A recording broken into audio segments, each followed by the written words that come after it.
welcome back to Good Boi Builds. So previously, Gnocchi and I built this washer and dryer cabinet, this pull-out drawer, and a kitchen island. Now, it's time to turn to the kitchen countertop and sink.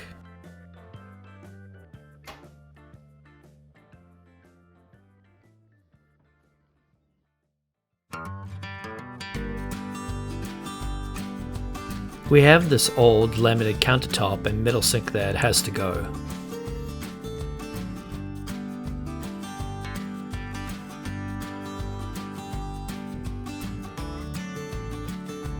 Then I had to level out the area for the new countertop. The contract was signed with the countertop company had a pretty small tolerance for the cabinets to be the same height, and this area certainly was not. It was out as much as half an inch in some places.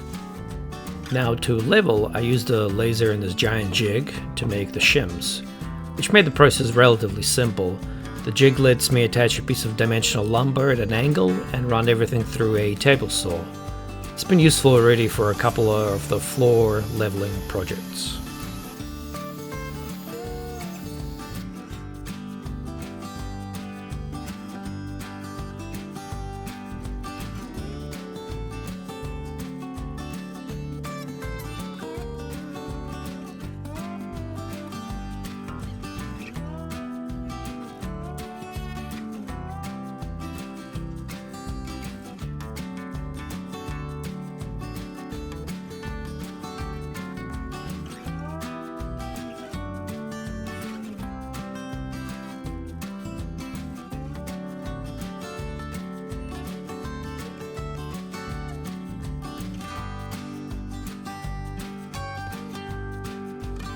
We got rid of the old metal sink and I had to frame the area up for the new one, while also leaving enough space for storage underneath where we'll keep a bunch of cleaning supplies.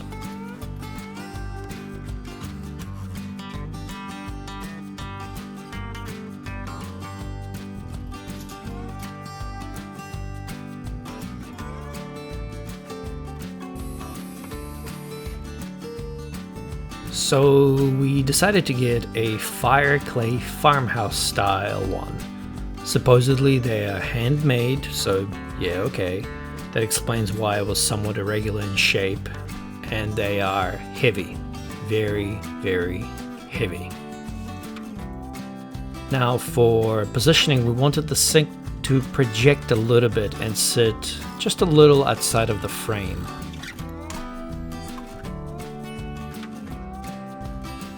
And since this is retrofitted, I had to cut the top frame to be nice and snug, as well as adding some pieces to strengthen the face frame.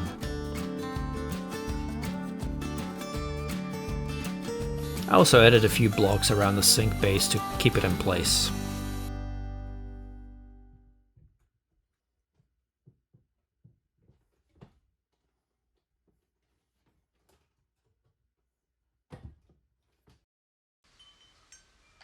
Just be glued up when it gets here, and splashes will be trimmed a little bit. Oh, I see. So you're doing a 3D rendering of this space. 2D. Okay. Yeah, just 2D. Wish this thing did 3D. That's pretty cool. I'll take it home and do all kinds of stuff with it. Yeah. This is plain old 2D. How much does something like that cost? It's $25. I'll leave that in the car. Yeah. Right.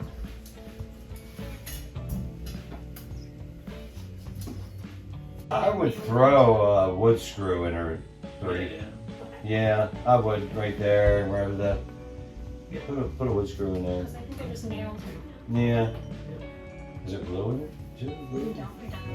Oh, you don't know? We didn't install I that. don't think so. How long ago was that? 1996, based on the newspaper shoved in the press. Oh, really? That's how you always figure stuff out, right?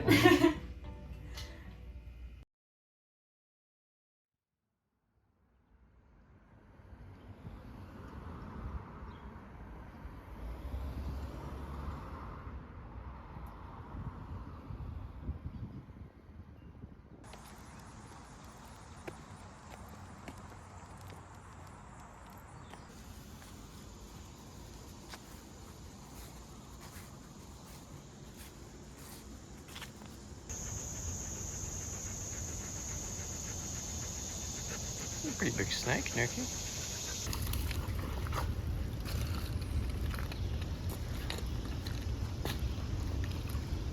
Good boy. Yeah. Nice and cool.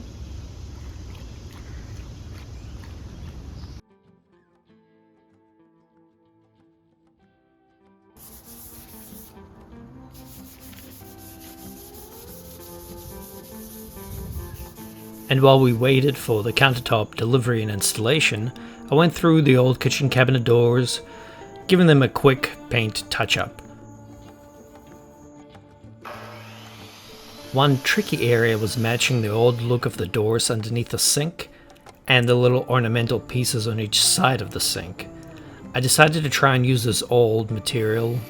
Both the doors and the ornamental pieces had to be cut to new sizes. Then the pieces were screwed and glued together.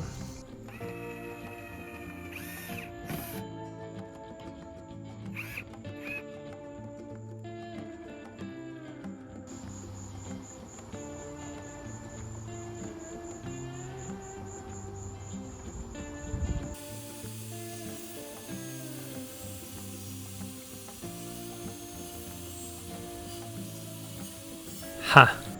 The doors were actually hollow core. I guess that's how it is nowadays.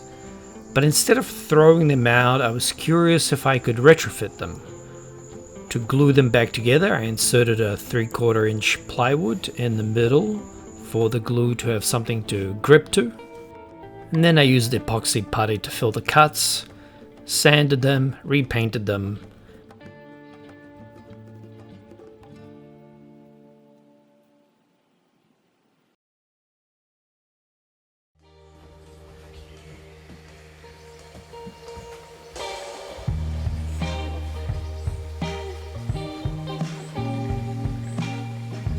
For the countertop, we decided to go with soapstone. Initially we chose it because it's heat resistant, doesn't stain easily, and it's not particularly hard. The negative is that it can chip more easily, but the positive is that it can be cut and carved without specialized stoneworking equipment. The initial thought was that I could cut it and install it myself, but then I realized it would be much easier to just get a countertop company and pay them. We went for a leathered finish. It has a softer sheen than polished granite, but a textured appearance unlike other finishes. The granite looks like leather that shows off the stone's natural characteristics. It's also hiding stains, scratches, fingernails, smudges, and so on. And we paid a little extra for the water runoff grooves.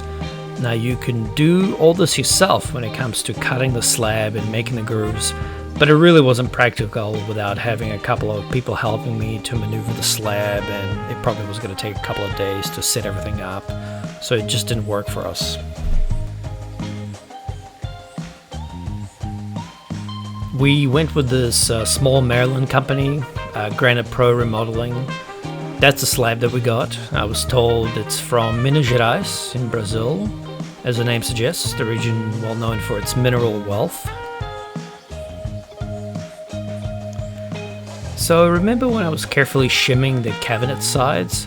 Well, the installer said I really didn't need to do that. They come in with shims and quickly do it on site. That was a little silly on my part. I guess I didn't need to read the contract after all.